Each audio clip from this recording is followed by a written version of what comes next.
Sur le réseau social Instagram, nous sommes des millions à publier des vidéos de notre quotidien, de nos familles et de nos enfants. Sans nous douter que nos images sont parfois volées et republiées sur d'autres comptes où elles sont jetées en pâture à des inconnus. Sous ces images, ils laissent des commentaires d'une incroyable obscénité. Elle cherche à tomber enceinte. Quel petit délice. Une belle petite fente. Plus inquiétant encore, nous avons découvert des comptes Instagram destinés à la vente d'images pédocriminelles. 300 photos plus 50 vidéos, 50 €. Durant des semaines, nous avons analysé plus de 1000 comptes, infiltré des groupes de vente d'images d'abus sexuels sur mineurs, contacté vendeurs et acheteurs. Tu as acheté un pack vidéo? Oui, ça fonctionne. Il y a des vidéos top. Notre enquête montre comment les prédateurs opèrent sur Instagram et comment l'algorithme de la plateforme peut même favoriser l'activité des pédocriminels.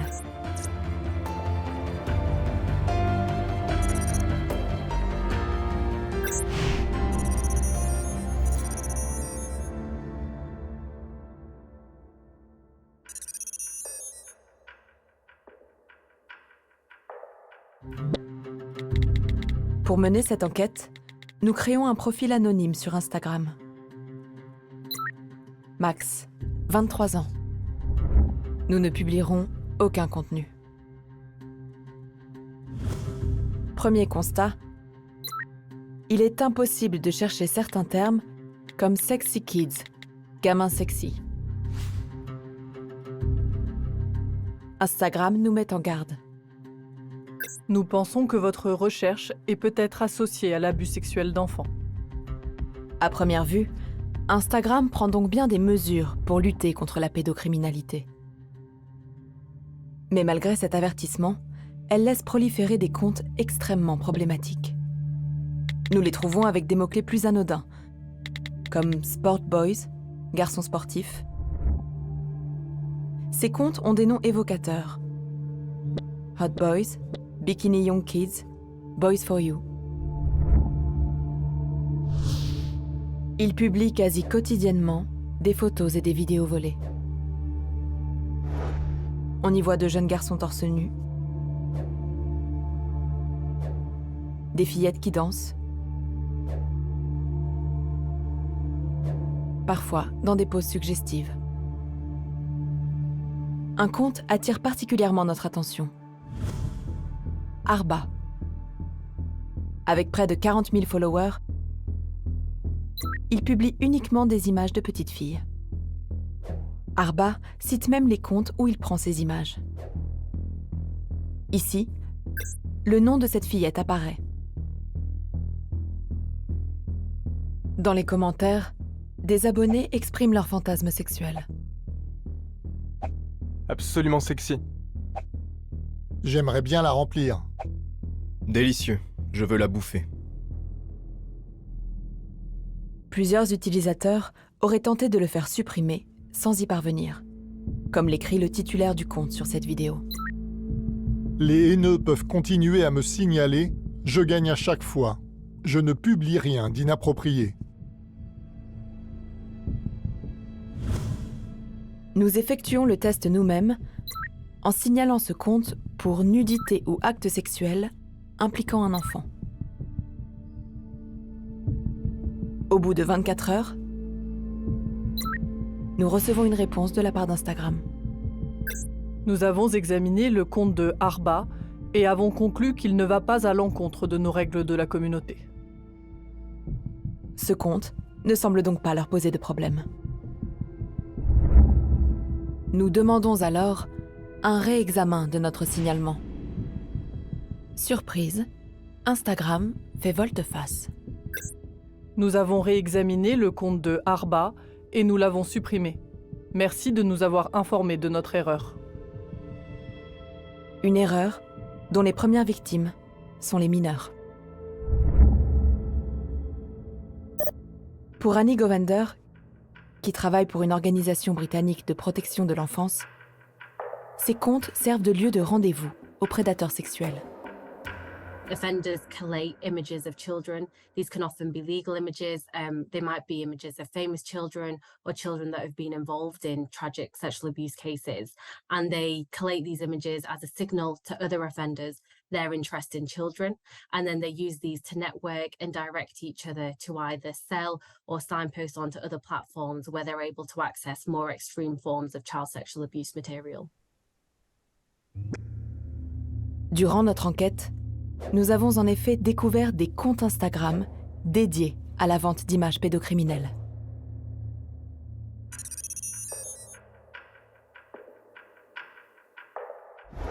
En tapant « mineur » dans la barre de recherche, nous trouvons ce compte qui se présente comme mineur. Parmi ses relations, une certaine Nina, qui dit avoir 13 ans. Elle affirme vendre du contenu sexuel. 300 photos plus 50 vidéos pour 50 €. Qui se cache derrière ce profil? Grâce à une recherche d'images inversées, nous découvrons que les photos de ce compte ont été volées à une jeune fille de 14 ans qui vit dans le sud de la France. Des comptes similaires à celui de Nina, nous en avons trouvé au moins 15 sur Instagram. Ils se font tous passer pour des adolescentes françaises.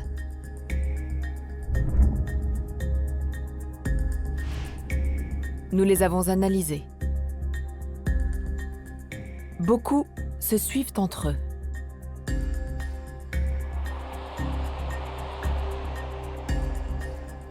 Autre point commun, ils renvoient tous vers une messagerie cryptée. L'application Telegram. Dans ces groupes, on vend des packs de vidéos classés par âge. Ici, un pack 13-17 ans. Là, un pack 4-12 ans. Ces dossiers coûtent 20 € pour plusieurs centaines de vidéos. Un prix peu élevé qui reflèterait la grande quantité d'images existantes. Que renferment ces dossiers? Nous laissons croire aux propriétaires de l'un de ces groupes que nous sommes intéressés. Hello, y a quoi dans tes dossiers? T'as une capture d'écran? Coucou, oui, je peux te faire ça. Aussitôt, il nous envoie un aperçu de ces dossiers. On y voit les vignettes des vidéos. Elles montrent de nombreuses images d'enfants victimes d'abus sexuels, parfois très violents. Nous n'achetons évidemment aucune image et signalons tous ces groupes Telegram aux autorités françaises via la plateforme Pharos. Sur l'un des groupes Telegram, le vendeur publie même des preuves de vente. Ce sont des captures d'écran. Elles montrent que des acheteurs ont envoyé de l'argent. Argent envoyé, 20 €. Et qu'en retour, ils ont bien reçu les images. Merci à toi. Si tu en veux d'autres, tu le dis. Le pseudo des acheteurs apparaît. Nous retrouvons 2 de ces acheteurs sur Instagram. Ils suivent bien plusieurs des comptes de vendeurs que nous avions identifiés.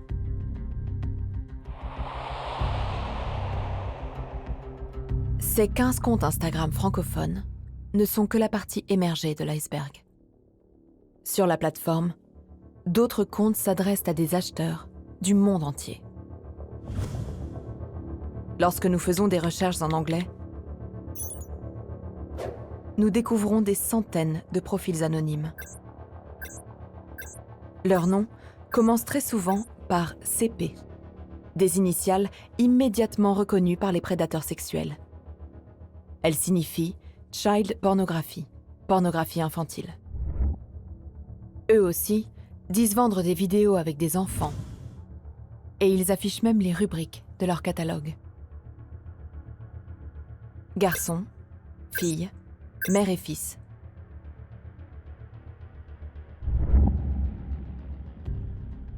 Nous avons trouvé 1000 comptes similaires sur Instagram, que nous avons analysés. Nous remarquons que ces 1000 comptes renvoient vers près de 300 groupes Telegram de vente d'images illégales. Ici, ce sont 32 comptes Instagram qui font la promotion de ce groupe Telegram. Face à ce problème, Instagram ne reste pas inactif. 2 semaines après notre analyse, nous constatons que 30 des 32 comptes ont été supprimés, sans que nous les ayons signalés. Mais il en reste encore 2, qui pendant au moins 2 semaines ont continué à proposer des images d'abus sexuels sur mineurs. Et il s'en crée chaque jour de nouveaux. Les efforts d'Instagram s'avèrent insuffisants. Pire, son algorithme facilite la tâche aux adultes qui s'intéressent à ces contenus.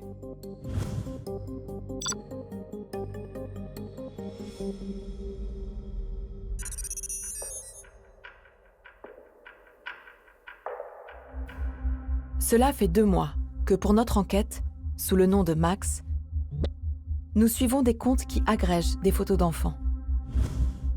Cliquons sur des profils de mineurs et sur des comptes de revente d'images pédocriminelles.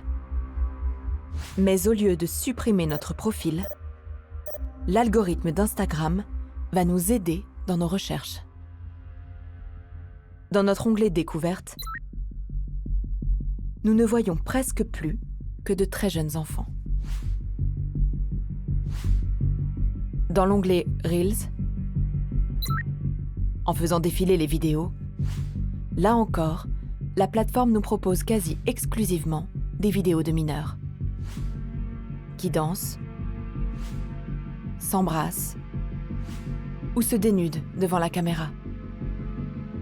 Enfin, dans l'onglet Suggestions, Instagram nous propose là aussi des comptes extrêmement problématiques. Celui-ci, par exemple, rassemble photos de petits garçons et commentaires glaçants. Je veux les violer. L'algorithme nous suggère également de suivre cet autre compte, qui publie des images camouflées de jeunes garçons en train de se masturber. Nous n'avons même plus besoin de chercher ces contenus. C'est l'algorithme d'Instagram qui nous les propose.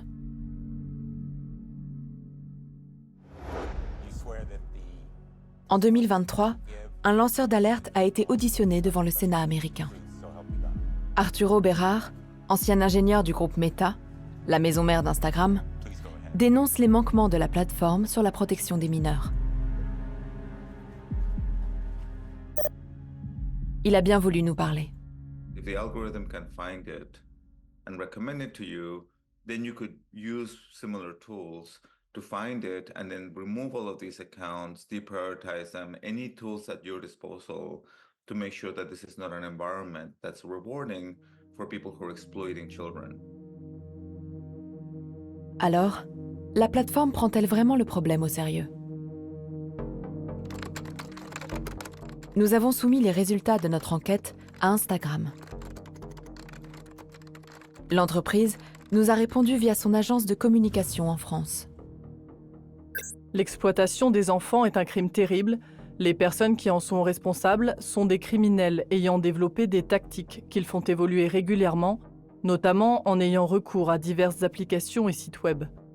C'est pourquoi nous développons des technologies pour débusquer ces prédateurs, en partageant notamment des informations avec d'autres acteurs de l'industrie ainsi qu'avec les forces de l'ordre.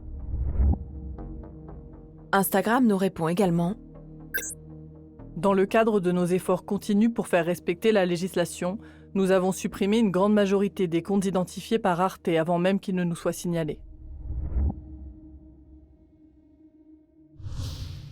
Une grande majorité, mais pas tous. Et Instagram semble impuissant à endiguer la création permanente de nouveaux comptes. Aux États-Unis, le groupe Meta fait l'objet de poursuites judiciaires. Dernière action en date. En décembre 2023, l'État du Nouveau-Mexique porte plainte contre le groupe, l'accusant d'être un vivier pour les prédateurs sexuels. Selon cette plainte, Meta et ses dirigeants auraient fait passer leurs profits avant la sécurité des enfants.